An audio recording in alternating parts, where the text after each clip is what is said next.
Nithyanandam, this is Ma Nityamaya Dityananda coming to you from Trishlam Adinam in Tamil Nadu, South India. And I'm here with Ma Guru Charana, Nitya Guru Charanananda.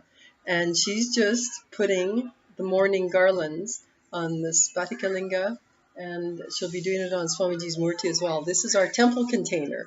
Right now our Adinam has no permanent structure, so we're in containers. We've got a dorm container, washrooms, kitchen. It's all very fantastic and compartmentalized. And this is where we just finished doing puja.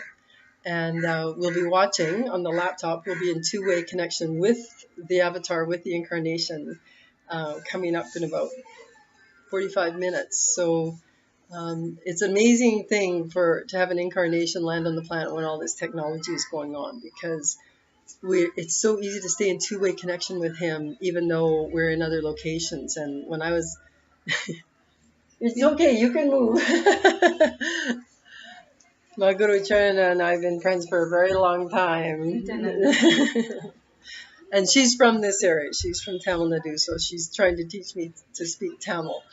But Swamiji is able to connect with people all over the planet. And I remember reading about devotees searching for decades to find a guru. And then when they did find them, they would get a couple of days with them, and then they'd be sent out, and maybe they could write a letter, and every couple of months get a letter in return. And we are so spoiled because we get to see, even if we're not in his physical presence, we see him in two-way. And also all his morning satsangs are uploaded onto YouTube, onto the Nithyananda channel. So you can watch everything he's spoken about. There's thousands of hours of discourses. So if you can't get to a program, your life is just chaos, start watching the videos, because slowly, things will unravel, things will calm down just by listening to his words.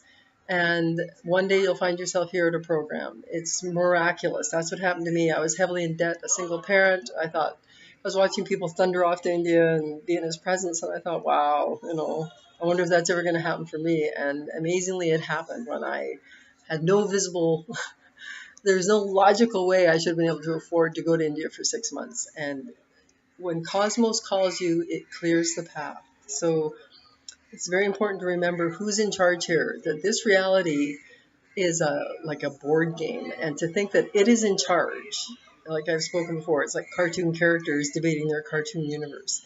This is not in charge. What's behind it is in charge. And something that's done here regularly at the Adinam every day is Homas. And this is something that happens at the Inner Awakening program as well. Homas are fire rituals, and they connect ether with the material world. So this is how you bring things through from other dimensions, is through fire rituals. And I think that's why deep down we're all so soothed by fires. I grew up in the mountains, and I love sitting around a campfire and staring at it.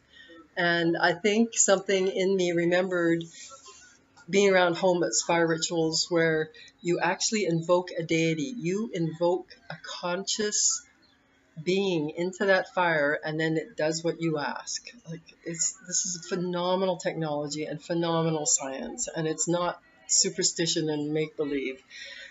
Scientists are now proving the effects of these Homas, these fire rituals. And just, the extreme is Queen Meenakshi, who was an enlightened being. She was invoked through a fire ritual. She landed on the planet as a 3-year-old child, walked out of a fire. And it was because the rishis who performed that ritual knew what they were doing, knew the exact formula of what herbs had to go into that fire, the design of the fire pit. It's a very heavy alchemy process. And what we do here at the Adinam and at all the Adinams is Rudra Homa is performed. And this is one of the standard classic homas. It removes deep-seated disorders from your system, clears karma, and changes the whole energy around an area. So right now we have one of our temple priests performing homa out back to all the deities that are here in Trishlam Adinam.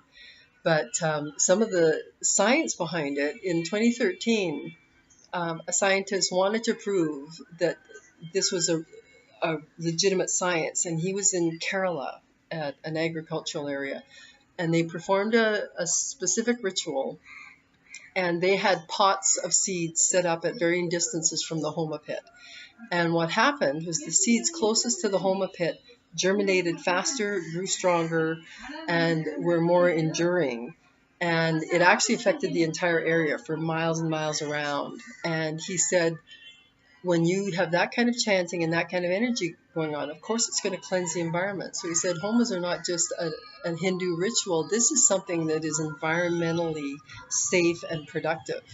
Um, there was a Bhopal, a horrific accident in Bhopal, India, where a gas plant blew and hundreds of people died, thousands wound up in the hospital. And one house remained standing in the middle of all of this devastation, and there was a Homa going on at that house. And this news story went viral.